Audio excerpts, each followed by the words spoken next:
Good evening, ladies and gentlemen out there in YouTube land. I am Deleted Scenes, human being American, and YouTube Ronin, and I'd like to welcome you to tonight's episode of Live from Sparkwood in 21.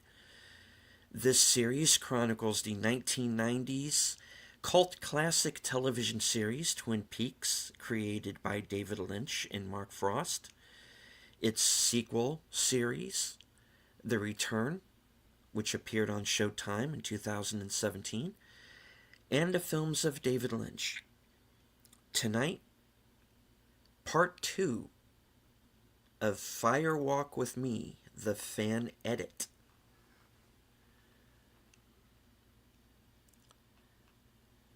Like to say hello to everyone currently joining us on X. I can't see you, but I know that you're there.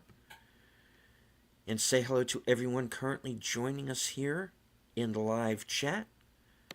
Channel member JPRPH1,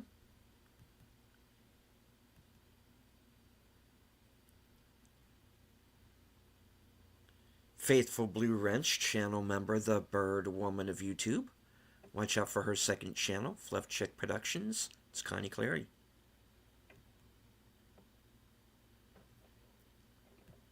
Friend of the channel, Daniel Berry Sports Highlights. Rio Aid Nation Gaming Recap.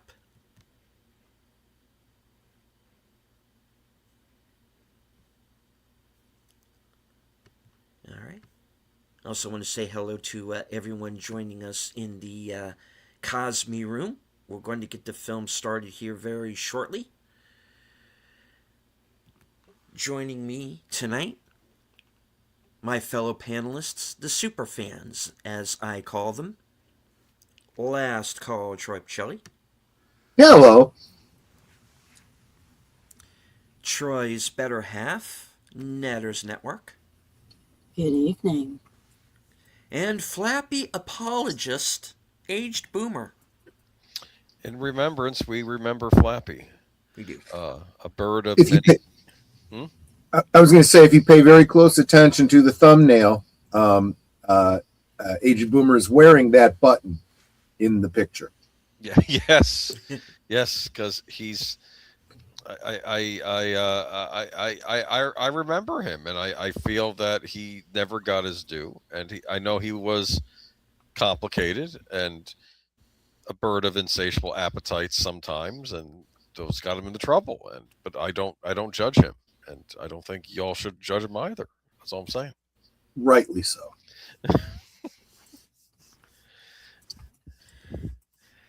All right. Well,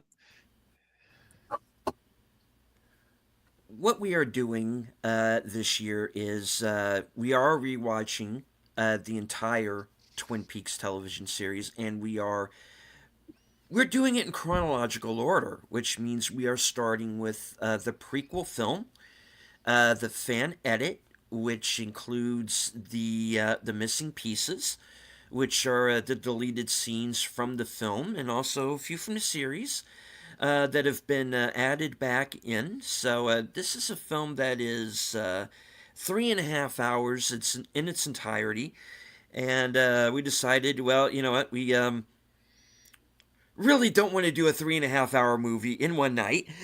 So we have divided it up into three separate episodes. So, those of you who are joining us, we are going to be watching from the. Where are we? With the 100 and the 1 hour and 10 minute mark. Yep. So we've already been through the Teresa Banks murder investigation.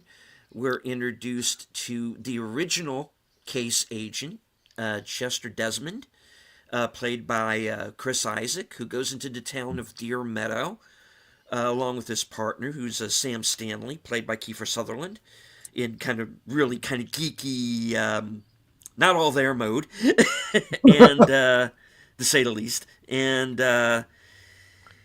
well, they are not exactly met with open arms, let's say, for the, again, putting that mildly. And We are later on introduced to the character of Philip Jeffries, of course, played by David Bowie, who is a man who's kind of out of time. A little timey-wimey. He's one of the characters that I refer to as a Time Lord. Uh, I and learned I learned recently that David Bowie was afraid of Americans because he did a whole music video about it. Yes, he did. And here and there, I don't blame him. Yes, Yeah. especially in certain We've states. Anyway, we got some scary mother effers out there. But yeah, and of course we are. And when Agent Desmond, I think it's pretty safe to say, meets his demise, that's how Agent Cooper becomes involved in the case of Teresa Banks, and then we are moved to the town of Twin Peaks, where of course we meet Laura Palmer, still alive. It starts out a week before her death. In other words, a week before the show starts, and these are, as the subtitle says, her final days. So, all right, Yep. and that's where we are. I'm ready to start when you are. Okay, so if everybody is ready and has joined us in Cosme, we will start tonight's portion of the film in 5, 4, 3, 2, 1, go. So here's the interesting thing. We are, to the best of our ability, doing this in chronological order. However, interestingly, this movie isn't 100% in chronological order. So we've already seen the investigation of Teresa Banks' murder, but in a little bit, we're going to get a flashback to I can't remember if it's this week or next week. We'll be seeing that back to basically what led to her death. Mm-hmm. so is this Laura's room? This is Laura's room. This is her diary that she is going to come to realize. And I'm not afraid of spoilers. Remember, as we're going through this is the second time we're going through. So I'm assuming we've all seen it.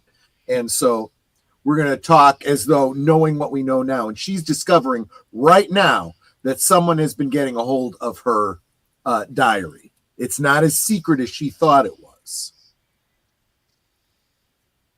At least 3 pages are missing. Mm-hmm. Now, keep in mind, this is the same diary that we have had access to. It was released, written by Jennifer Lynch.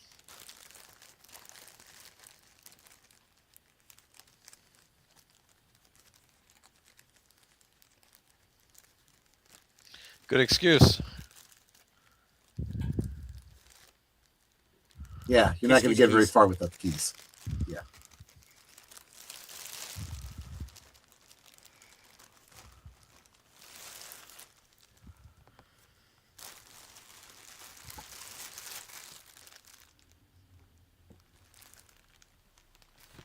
Yeah. So get started. Go up to the room, she'll see the ashtray on her bed. Right.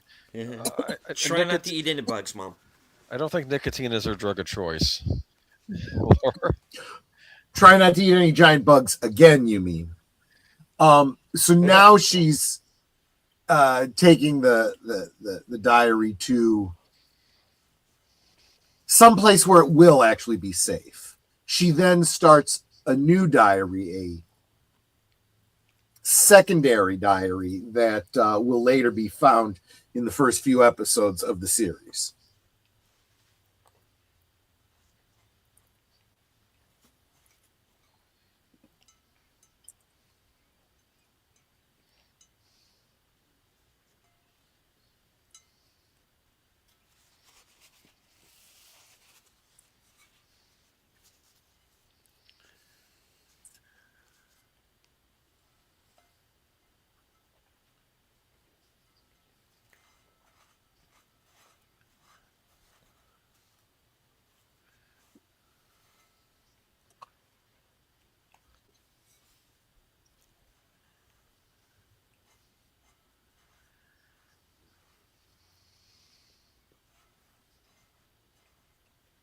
See, this is if you see it from his point of view.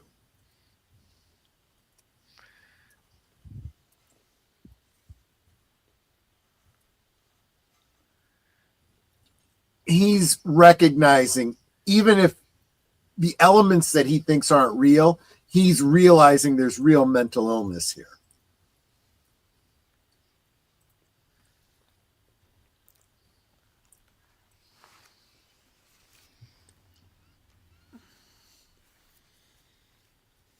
So we've already established that, and see, this is one of the things that I point to when I say David Lynch literally tells you sometimes directly what he's doing. It's not as ambiguous as you sometimes think it is. She literally said that Bob said he wants to become her. He wants her to be his new host. And she literally makes a decision in her last moments to make sure that would never happen. Hey, Enigma, good to see you, man. I'm curious about something. Oh, hear my voice. Okay. Does Laura write things down in her diary because she's afraid she's going to forget things? Well, it depends on what aspect, what way you're looking at it from. If you look at it from the exegetic perspective, from our perspective, she's doing it so that we have something to read to get insight into her that we wouldn't have otherwise. It's the narrative reason it exists. Within her own character, why she writes it, there is this element that he just said, where he says Bob isn't real. She wrestled with that for a while. Bob isn't real. He is real. There is a supernatural element to it. Who is Bob? Who is Bob really? Sometimes writing it out helps her to try and work through her own thoughts. I see.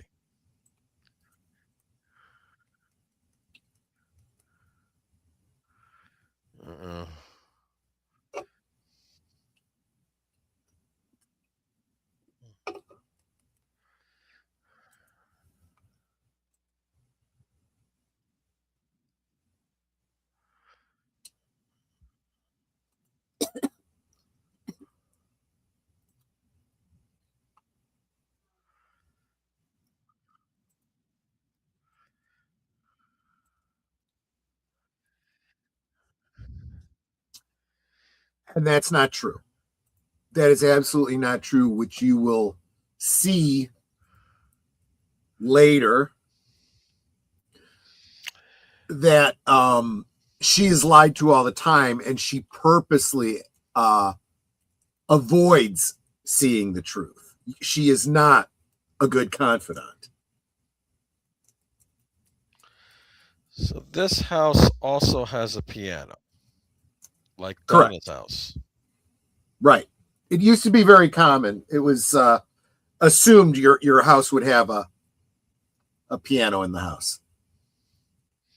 My house never had a piano. The heck? And to justify that piano, the kids would be told that they had to take music lessons, learn to play the piano. Yes, that was my household. I'm just curious. I did take piano lessons when I was younger. Both of them together. What?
I mean, this would be really cute if you didn't know what was really going on behind the scenes, you know.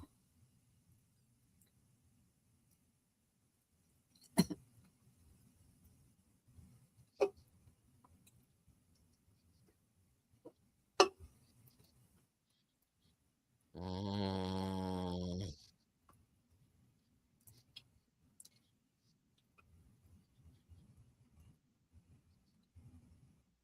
Now, remember, she just got through saying that Bob wants her to be his new host. Of course, we know that Leland is his current host. Mm-hmm.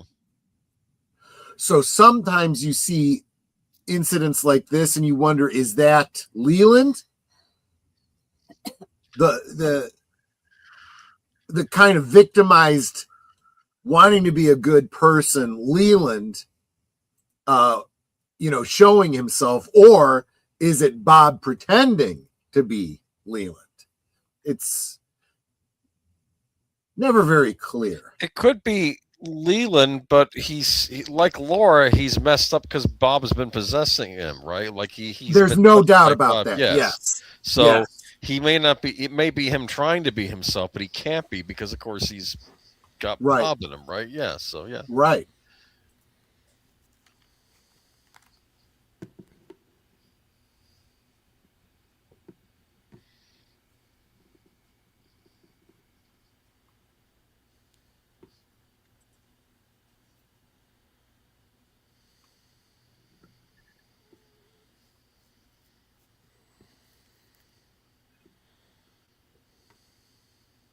Laura gets addicted to drugs because she uses it as an escape and a coping mechanism, self-medication, but it's not like she's got a lot of money.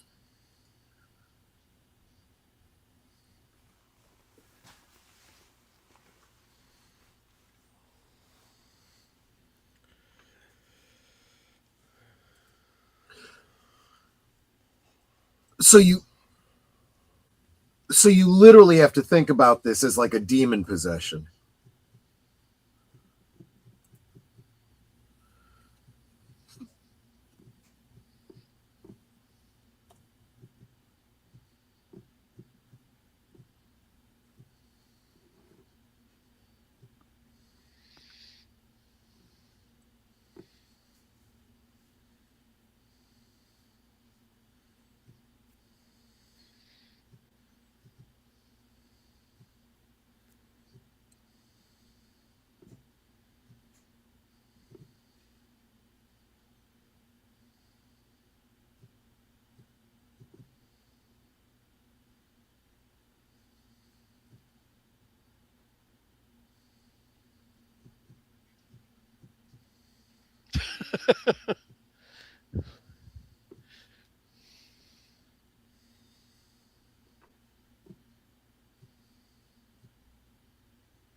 Six days before. Does the great abundance of food mean waffles?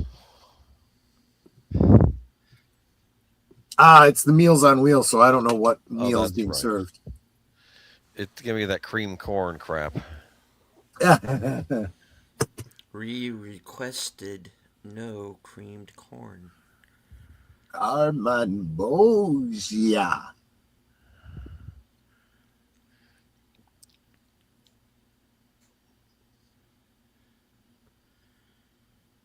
Wow.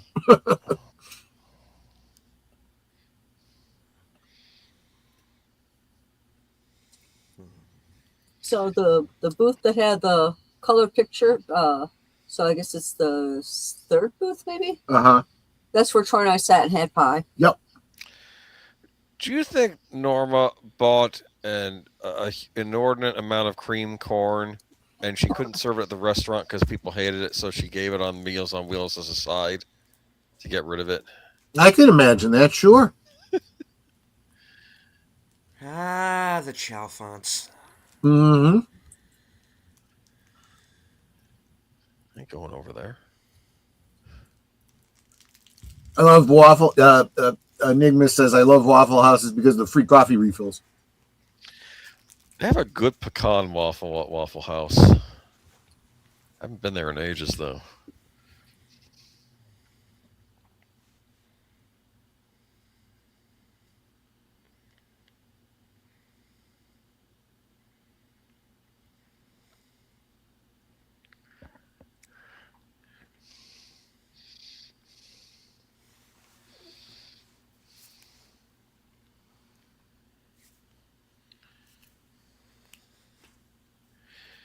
Maybe it's me, but is that mask that kids wearing remind you of like those plague masks they wore in what medieval times or whatever? The that I see in portraits, which I never quite understand. I don't know.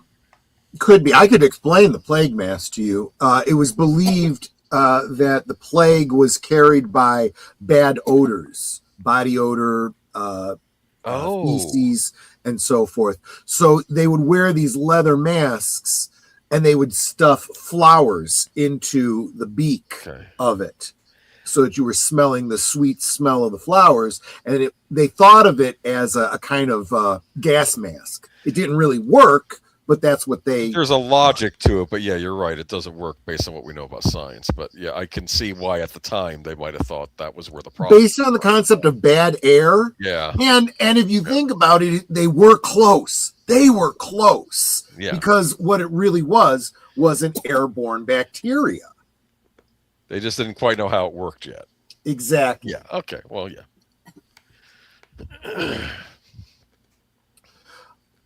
But you're right, because it appears in so much artwork of the time. It does have this I hesitate to call it archetypal kind of element to it, but it definitely has this it evokes fear, right, of death. Yes. Yeah. There you go. Yeah. That's what I think of when I see it. Did they ever explain her nosebleeds? Good question. I haven't really looked into it too much. I have speculated back and forth that is it possible that she was doing cocaine? Is it possible that for all the tittering about her relationship, might there have been an abuse element to it? Or is it just possible that she had blood pressure issues? I had a friend in high school, and I'm not joking. He would get into trouble. Like, his parents wouldn't let him have a lot of ketchup. So when he was over one time, he had a lot of ketchup at my house because we didn't know anything any better. And he got a bad nosebleed because of it. And Interesting. I don't know if with some people, if they have too much ketchup, they get nosebleeds. I don't know if there's any. As a kid, that's just how I saw it. I don't know if there's any. I mean, what's in ketchup that would cause a nosebleed? Tomatoes, maybe it's an allergic reaction. Maybe that's what it is. Maybe. He liked it, but he really wasn't allowed to have a lot of it. Plus, he would overindulge on it anyway. I mean, I like ketchup, but I don't know overindulge. I have like a little bit, just enough. But okay, so she was talking to the Chalfants, who warned her. Basically, Bob is looking for your diary right now, and told her specifically where he was. So she knows somebody is in the house. Now, were they physically there to be seen by other people, or was this just a vision she had because she's in touch with these supernatural elements, including these denizens of the lodges? I like that pan past the bottom of the bed. Because again, that's how Sarah saw Bob. So when she saw him, she saw Bob. Flipping me out. Freaking me out. I mean, this is like something out of The Grudge. Right. Because The Grudge is... The whole point about The Grudge is the Grudge house is supposed to look like a normal modern Japanese house. It's not like some old creepy house. That's the same thing with Laura's house. This doesn't look like a haunted house. Exactly right. Yeah. Exactly right.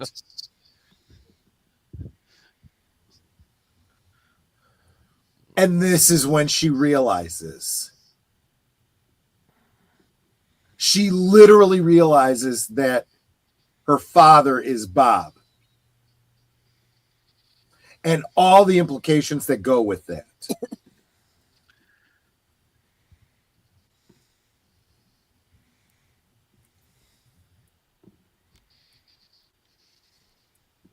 Now we'll get back to the picture in a little bit.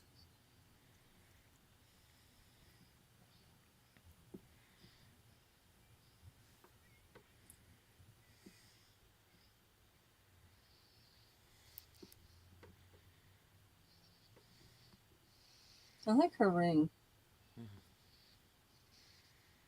I gotta say, I like her more than I like Lara Flynn Boyle when you get right down to it. She's a good actress. Like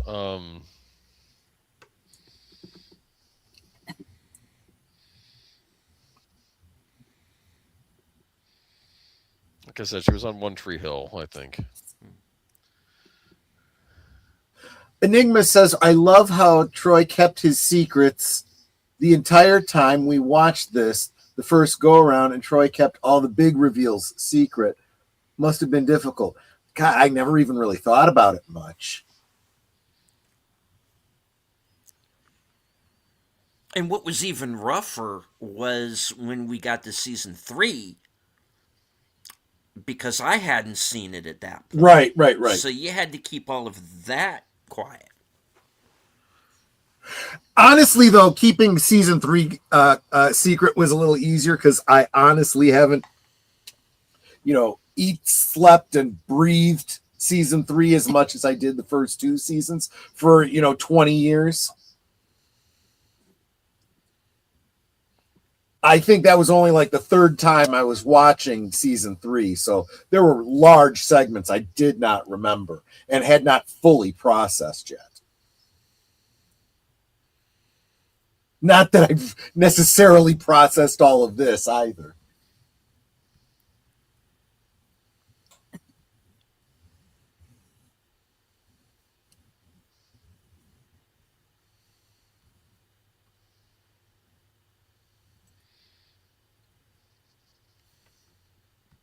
So a lot of people have pointed out that there's so much that you can see in Laura as her.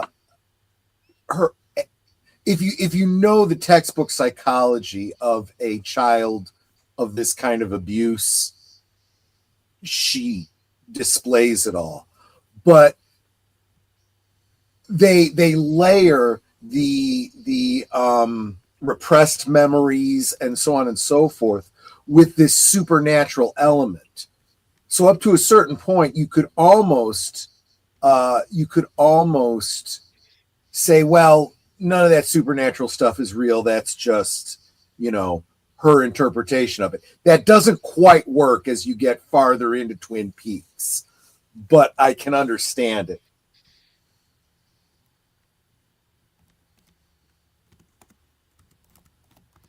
A muffin?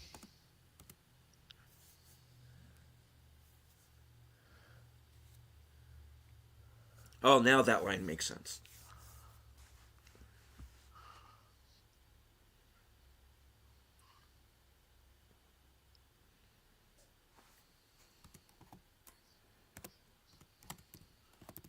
I was about to say, speaking of the supernatural, we're going to see some magic here, huh? Right. Okay.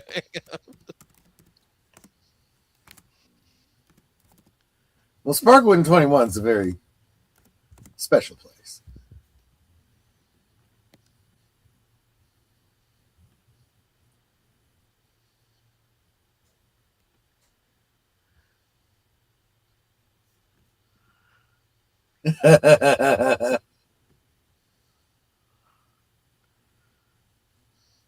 Yeah, no, this is Sparkwood 21 is happening now with us watching, right? Well, I get the whole you're not smoking in my home thing because I never allowed people to smoke in our house. Yeah. Troy and I are both not smokers. I don't want my house smell like that. It's like you can go out on the porch or you can go in the garage if it's like inclement weather, but you're not doing it in my house. I do get the impression that that Doc Hayward knows. He doesn't know what's going on with Laura, but he knows something is, and that she needs someplace where she can. Someplace secure. Yes.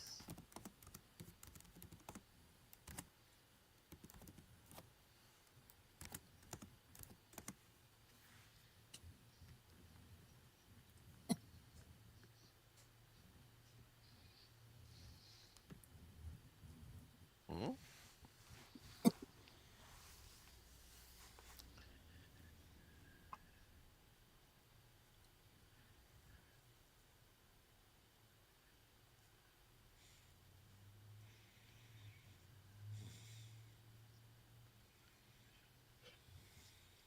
Just literally foreshadowing the last scene of this movie. Yes. I don't know if you can even call it foreshadowing. He's literally telling you how the movie's gonna end.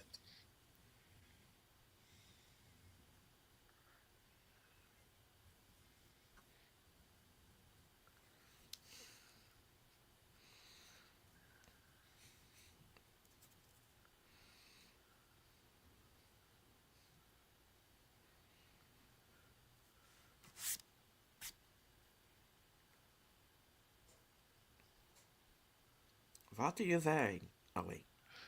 Oh, no, let's not go there.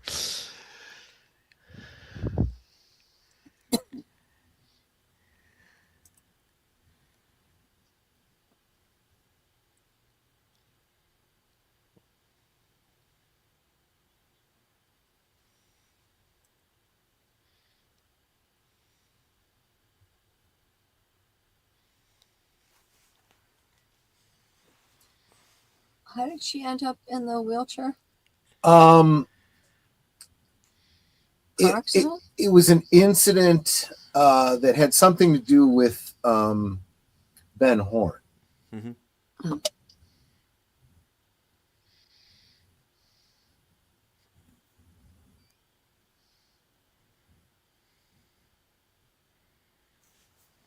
Not really. Oh, that's nothing. If Alicia Witt is her sister, that means Nicolas Cage is in the basement.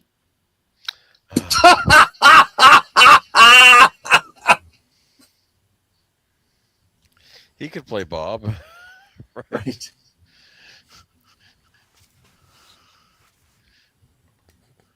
That's right. We don't see her sisters at all in this. Of course, she's not in too much of the movie, really. Donna, I mean. True.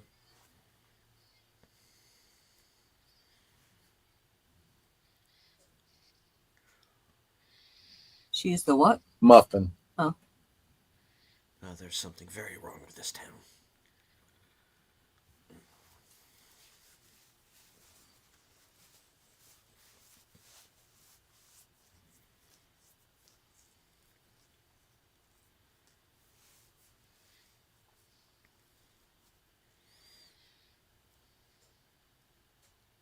Okay, so a very different tone than the previous time they were at this table.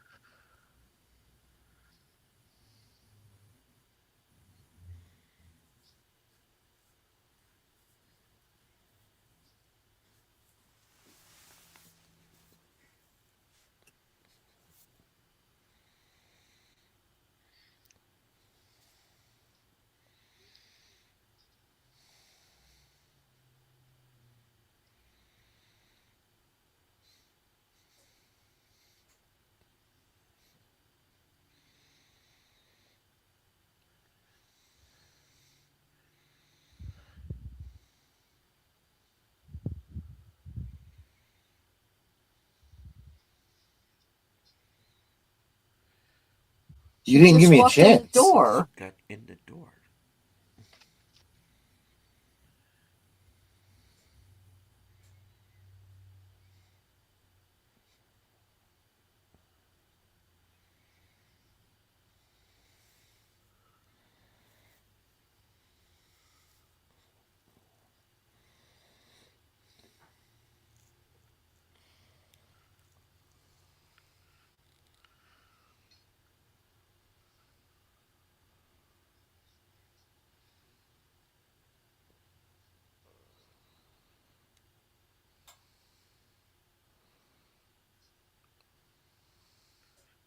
It's weird. Yep.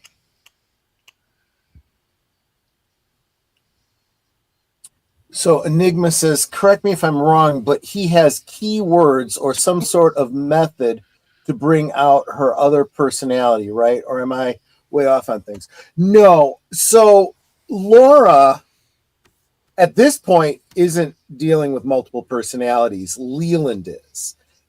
And it's not entirely clear that it's like a multiple personality disorder, that he is either Bob or Leland. Bob is with him at all times. And who's in complete control? It almost seems to be like a sliding scale.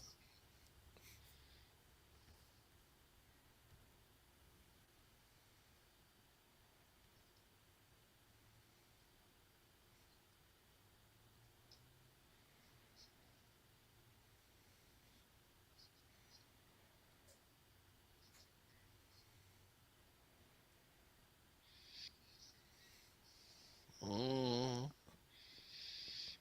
Well, as soon as he said you didn't wash your hands, you'd be like, oh, okay, I'll be right back. So none of Yeah. that would have happened.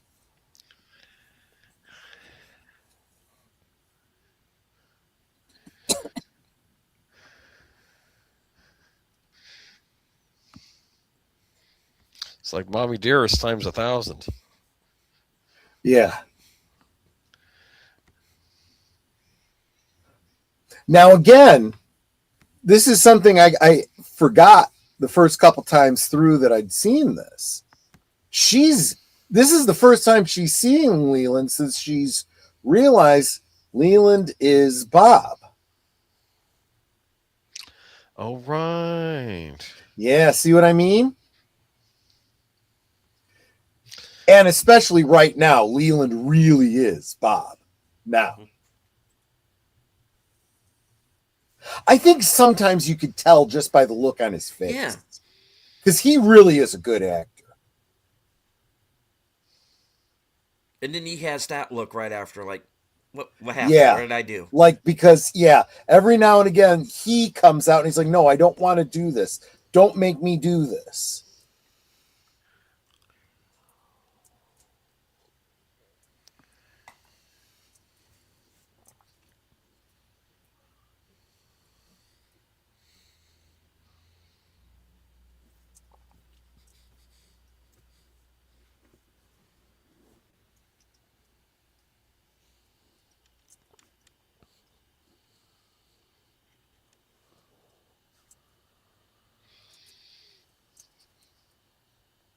Now, how does she process that?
So, well, I'll hold off on it until we get more to that point.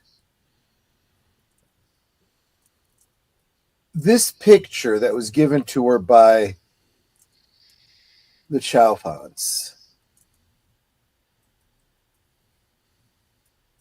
it becomes the focus of the dream she's about to have. And it represents literally walking through a door. The crossing between the real world and the lodges, or this world and the next world, or whatever her journey is.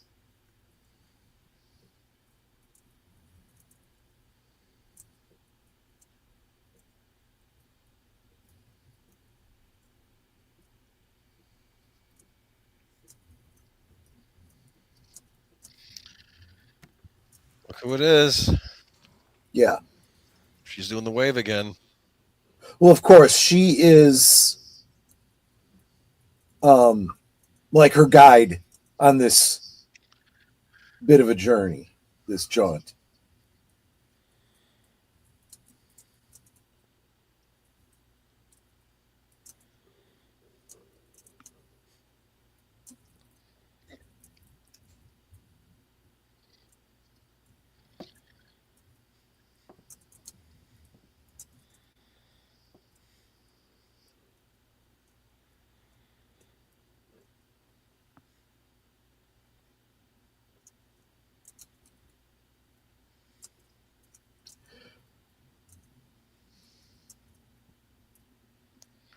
The ring is oftentimes, well, every time you've seen someone wearing this ring, they end up dying or disappearing.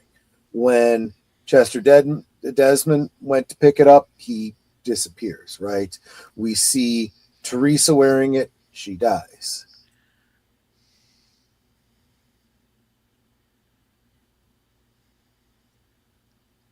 Mr. Anderson.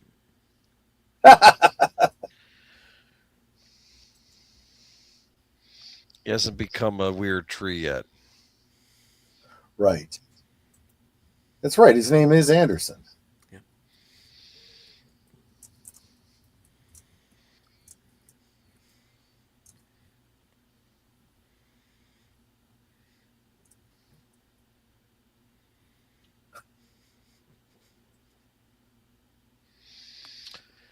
This scene right here, is this post season 2 finale?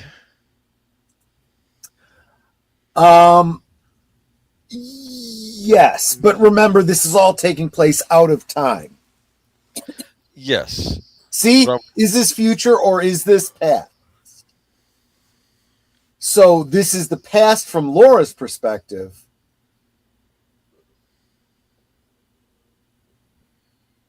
But these events don't happen for him until he's come to investigate her murder.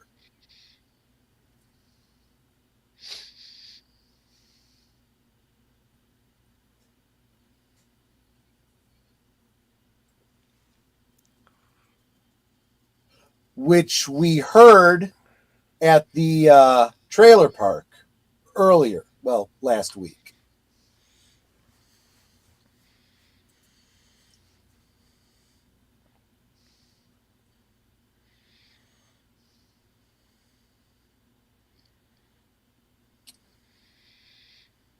That's actually not a bad way to look at it, Enigma.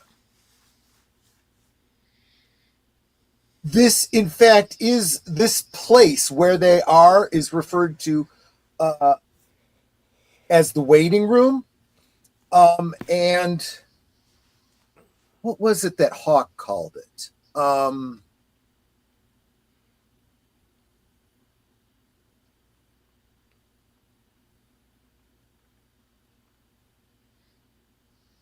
See, and that plays in so well to Queen of Hearts, right? Like he's already made a loop through. He knows what's happening and is trying to warn her. Mm-hmm.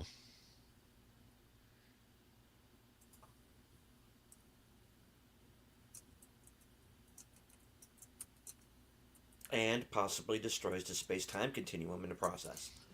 Well, yes. And then, of course, Annie. Hello, Annie.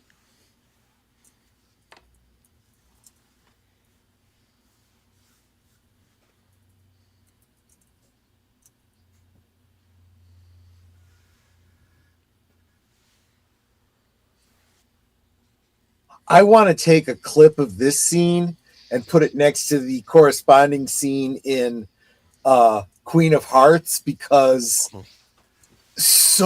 it's done so well with the room looking so much the same.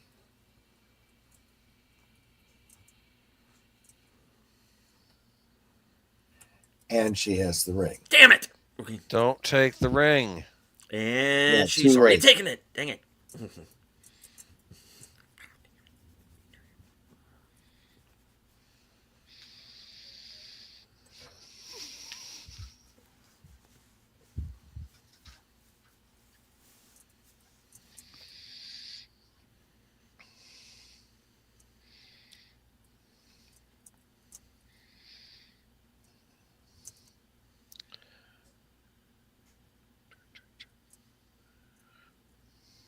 Okay, I'm sorry, Enigma. That's a reference I don't get because I don't know many Matthew McConaughey films. That's Interstellar. Oh, okay. Haven't seen it. You haven't seen Interstellar? I have not. No. Okay, you'll. Oh, I'm not going to say anything. You should check it out one day. No, I know that it has to do with timey wiminess because of Yes, gravitational effects around a black hole. it's very interesting. It's how it portrays planets is interesting too. I'm not going to say anything more. Mm-hmm. Mm-hmm.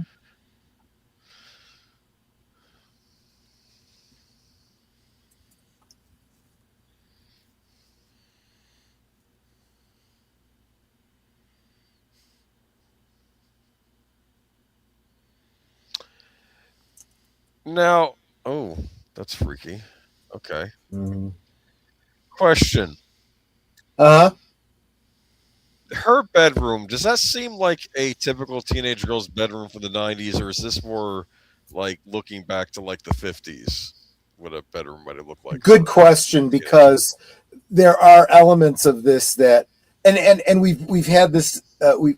I see this as a blending of time, just like in like Batman '89, right? Right. Batman '89 could be like the 30s and the 40s, but it clearly has modern technology, Yes. so it's clearly a modern story. Same thing here. This could be taking place in the 50s, But now but she looks like modern dress right here, even Yeah, though it's yeah, not yeah. something that would be totally out of place in the 50s, right? I right, mean, yeah. right. But yeah, And yet it's very clear. They make it very clear that these events are taking place in the early 90s. You know, that's established in the canon of the story, but there are allusions that make it more timeless. Also, the fact that it is a small town. Small towns tend to age, so to speak, slower than big cities do. Would it be correct to assume that Bob wants the room to be as her room is made up? Because I would think her life and organization is somewhat dictated by Bob. That's a possibility. And of course, her father would have control over that.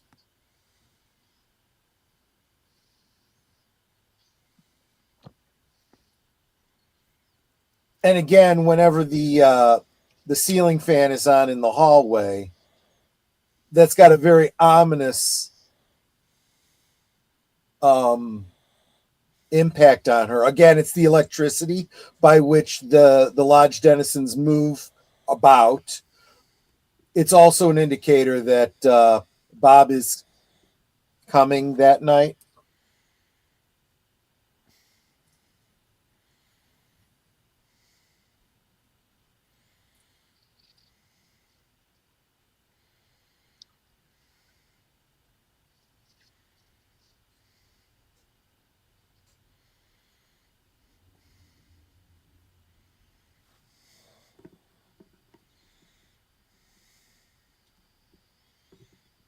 That is incredibly creepy.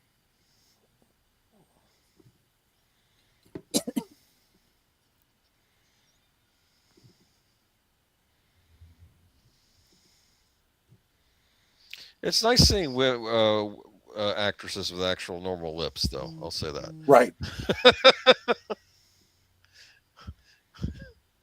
Yeah, nowadays they all look like they got beat up Yes. or stung by a bee on the mouth. Yes. And why they think that's attractive, I'll never know. I don't know what goes on in the heads of people in Hollywood. Was her hair actually that color, or did she dye it? Or hair? Cheryl Lee's? The blonde. Yeah, it's not that blonde. Yeah, she lightened it.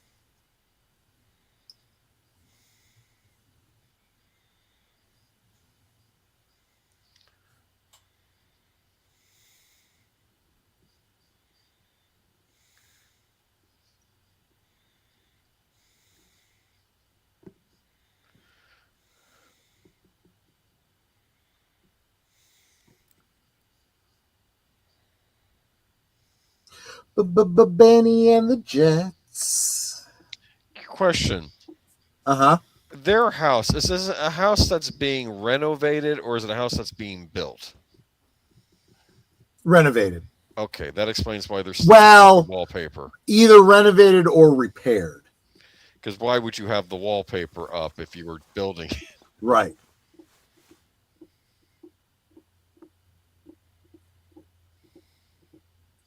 Yeah, it's not a new construction either. Look at the floor, not where he's at. Look on the other side. Yeah. Yeah, that's that floor is worn. It's been used, you know.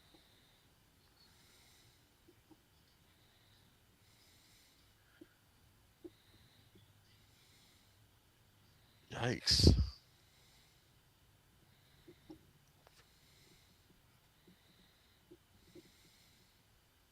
why does everybody on the show smoke?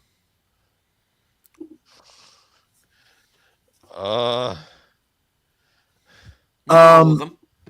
You'll not all of them, and the ones that do are the ones that are either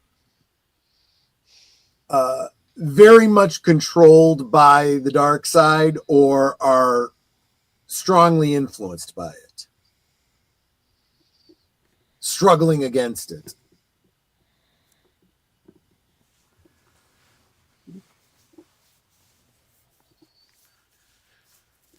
That's what I was thinking, because she responded to the fan, but also the cleansing or washing of the hands, meaning Bob had guilt on his hands.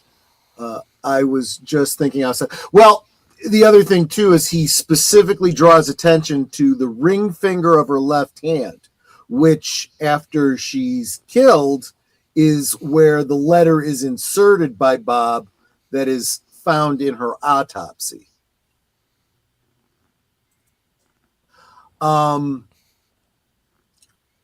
How dare you call me at the spot I am at? We have arrangements to speak at phoneless, at phone less accessible. Yeah, exactly.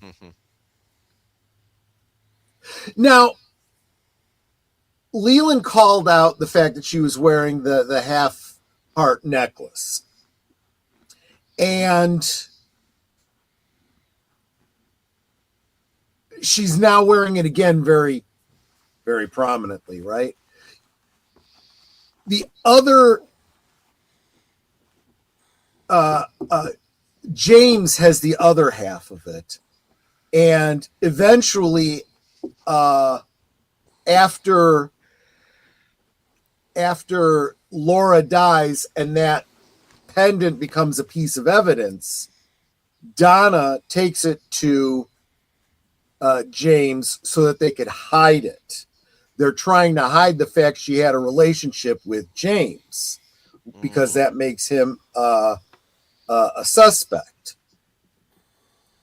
Laura seems to want to keep it a secret as well because she doesn't want Bobby to know that she's seeing James. She doesn't want her father to know she's seeing James. So why does she wear it so everyone can see it? She's being defiant.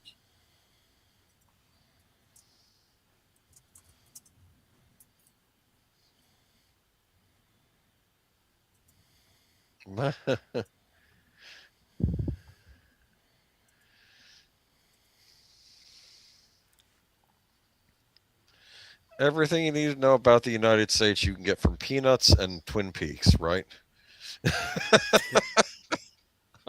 Never mind. I hate to think that's true, but you could be right.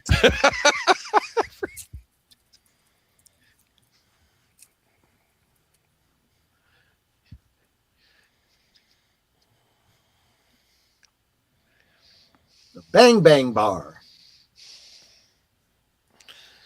Roadhouse. Is that a stray dog running across the street right there? Presumably. Well, the black dog runs at night. That's true.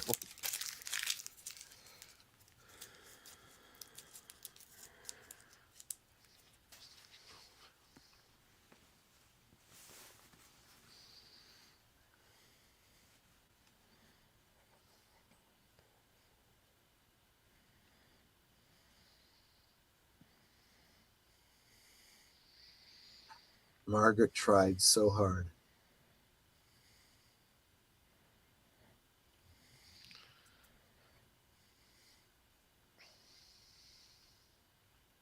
Catchphrase copyrighted Margaret Lanterman, 1990. Right, exactly.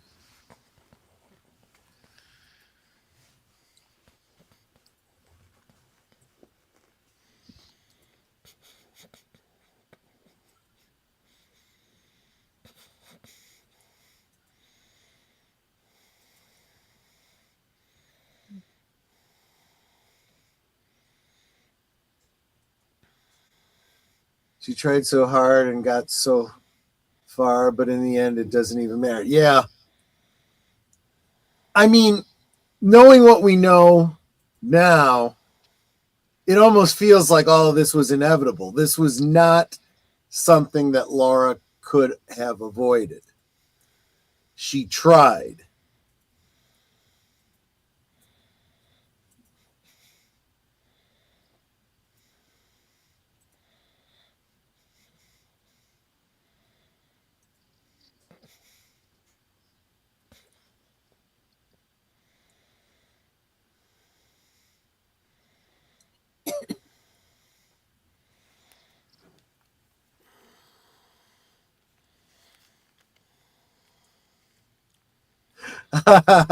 He's remembering the third season. Oh no, this is where we had these weird endings. Say it isn't the ending. I remember these weird endings with songs. Yeah, no, we didn't end this one here. This one ends with boobies. I always had a suspicion with season 3 of Twin Peaks that those music interludes are there because I think in some ways Lynch doesn't really want the episode to end. It's more like this is your break, and then the Right. episode continues. It's like the whole Exactly. season's one long episode. Yeah. That's right. Like I imagine you could probably watch it, string it together, and just watch it from those music interludes, and then just keep watching and watching and watching. Was it you?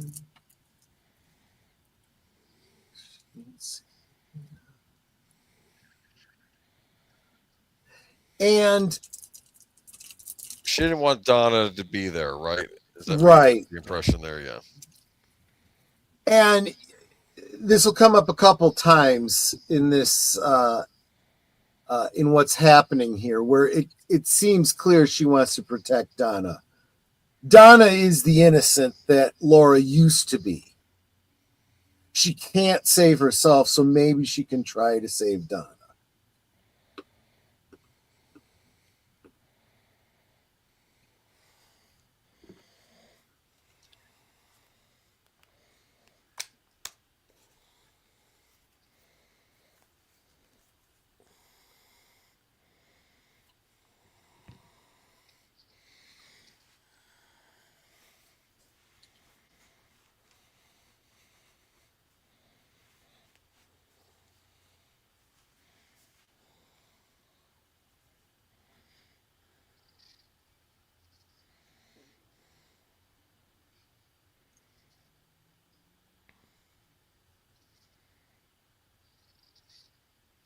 I refuse to answer on grounds that might incriminate me.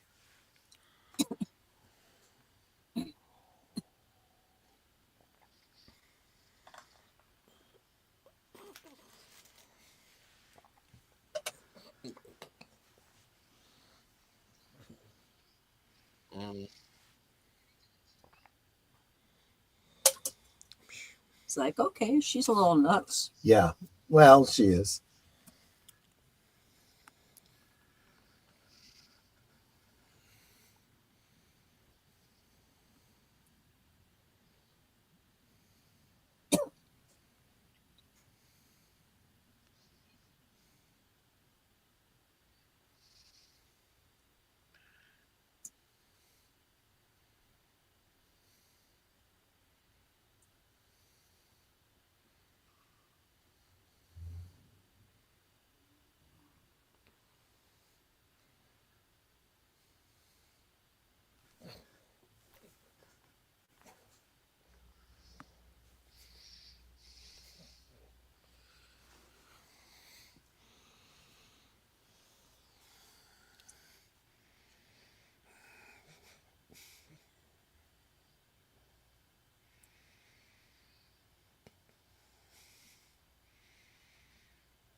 Oh shit!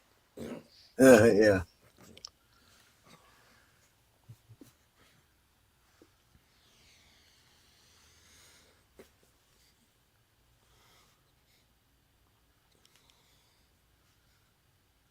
What's Don't his tell name? me what your name is. I don't care.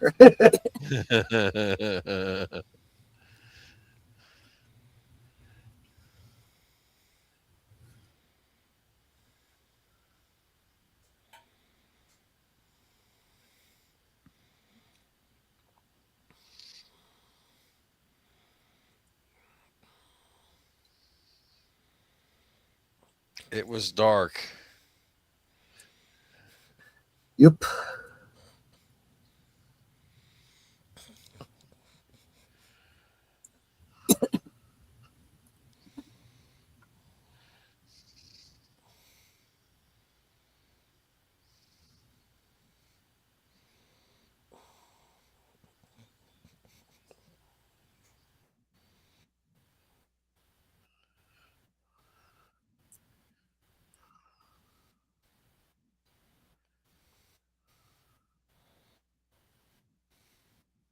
Says you can't even walk.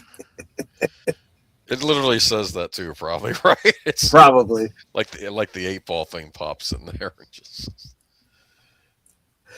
I love that. Hey, I know this guy from Heartbreak Ridge, Clint Eastwood movie. He is younger. Yes, you're absolutely right.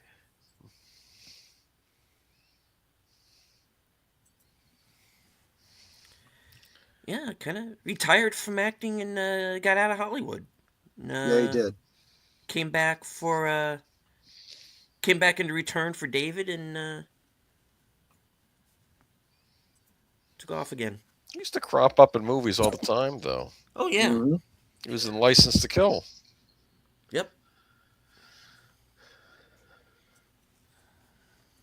James Bond fed him to a shark. Yes, As I yes, he did. recall.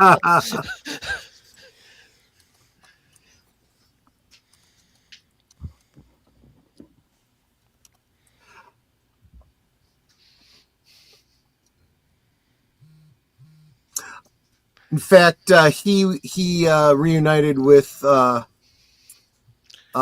Wendy Robbie in what was it? People Under the People Stairs. Under the Stairs. Yeah, Yeah. I like Wes that Craven movie. film. It's a very good Wes Craven film. I like that one.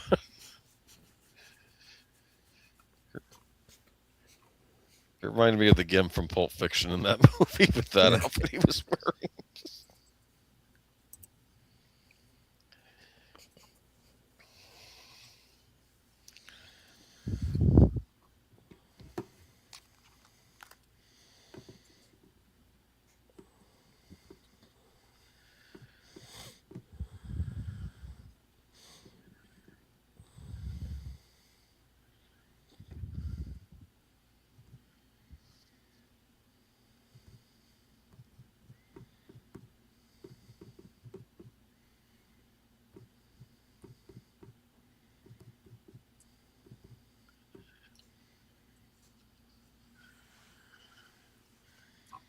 Oh, he says he knows this guy from Heartbreak Ridge, Clint Eastwood movie. He's Yep. younger here. Yeah, Okay. yeah, yeah. Mm-hmm. Mhm. Here we go, the Lost Highway again. Yeah. Yes. Exactly. This is why I say though that there is these repeated Stuff that, themes. yeah, in Lynch Yeah. movies.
She's got her limits.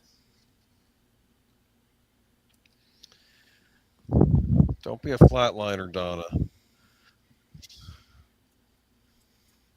Look at it this way. More for you. No, no, no. She was not flatliners.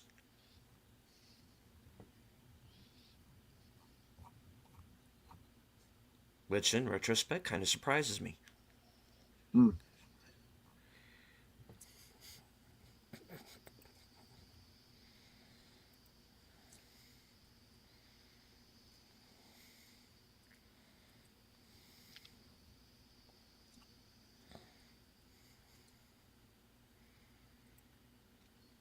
We're moving Mr. Corpy's house now.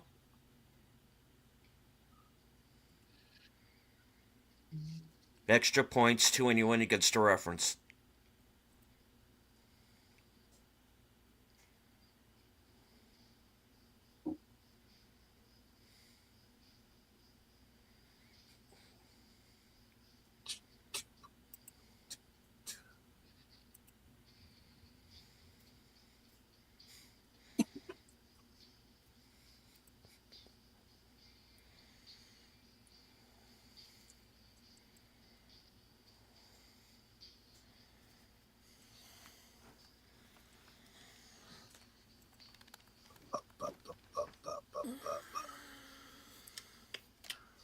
Welcome to Canada. And boobs, apparently. Well, those are the Twin Peaks.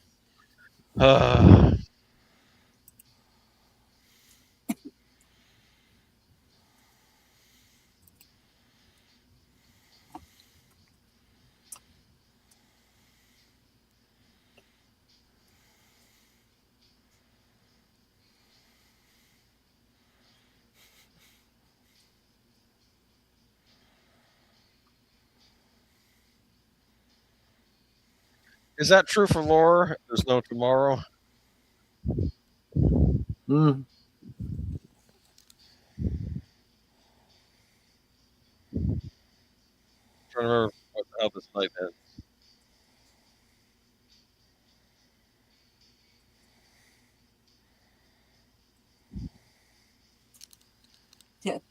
They have to have subtitles because you can't understand Yeah. them otherwise. Yeah.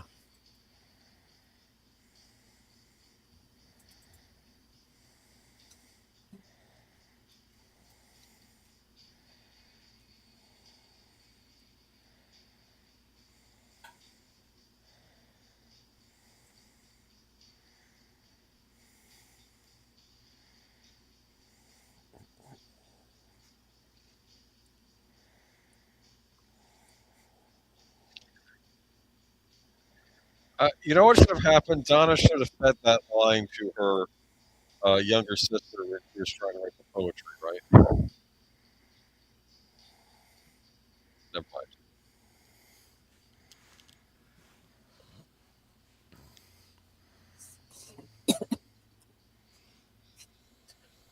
So my original theory so long ago, but Twin Peaks exemplifies the two dimensions which are always being traveled between, and the waiting room or time between time is in between the two Twin Peaks. That is how my brain applies it. I don't think you're far off. I'm there may be more to it than that. There is talk of both a Black Lodge and a White Lodge. The waiting room being between them.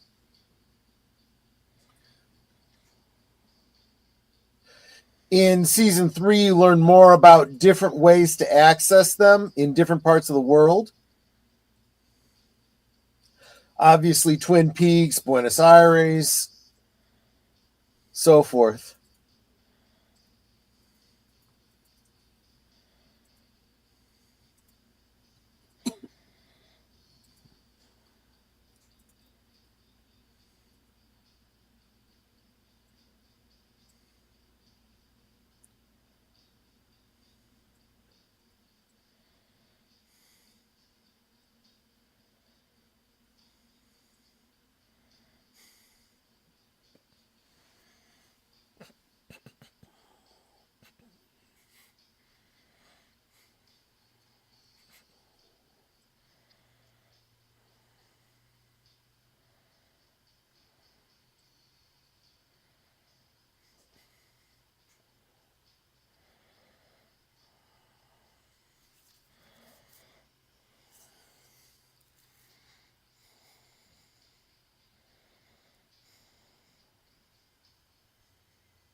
And whatever they slipped her is starting to hit her.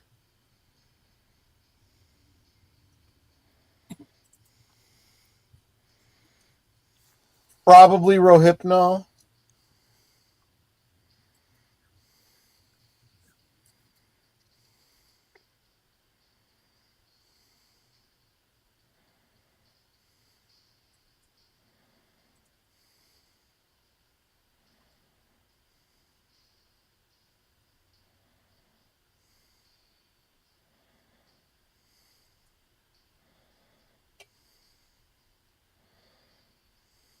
Right, and I'm assuming Finch is.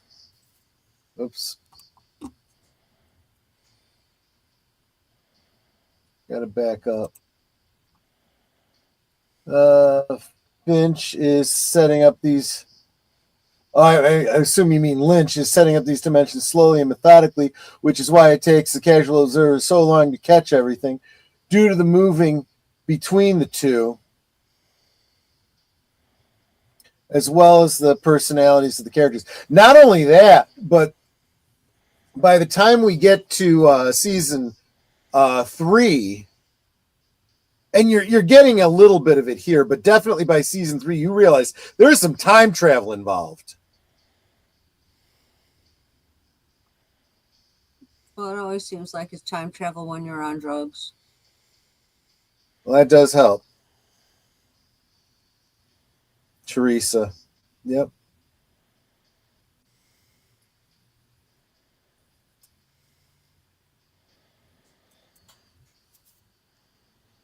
And of course, up to this point, we didn't even know they knew each other. Right. So now it's like, okay, what does that mean?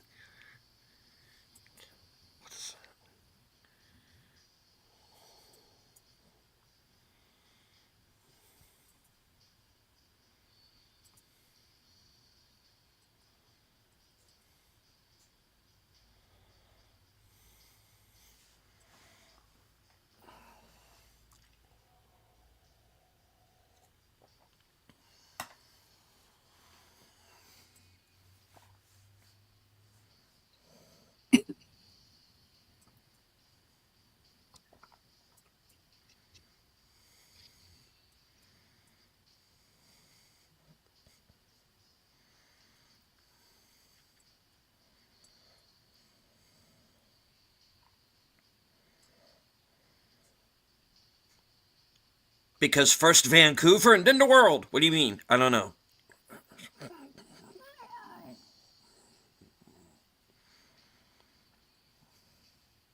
Here we go again.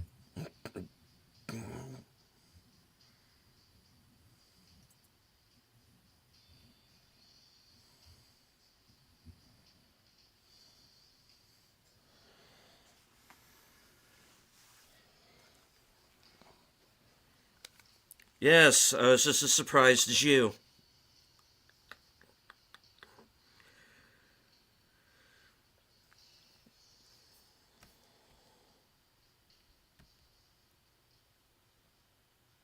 Yes, because if we want to talk about false witness statements, let's talk about Miss Hayward Yeah. for a minute, shall we?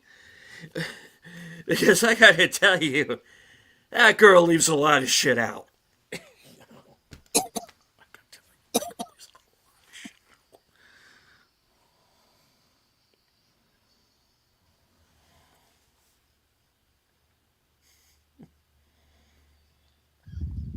By this point, she's so roofied, she has no idea what's going on.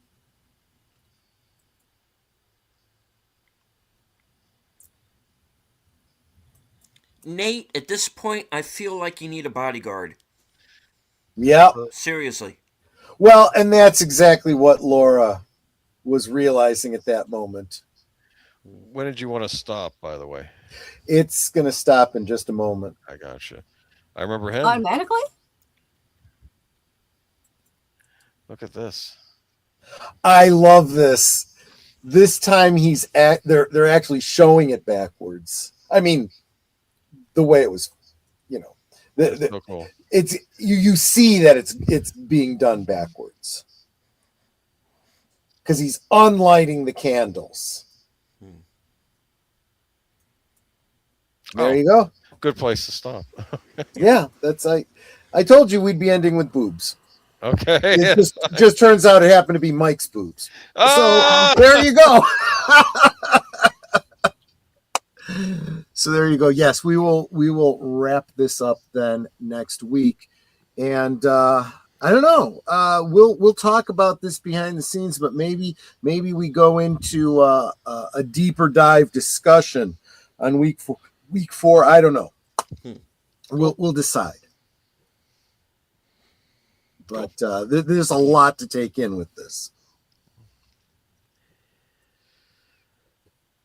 All right. So, what do you think so far, chat? Those of you who are watching this with us for the second time, anybody who is maybe watching this for the first time, despite the fact that we are going full spoilers this time around.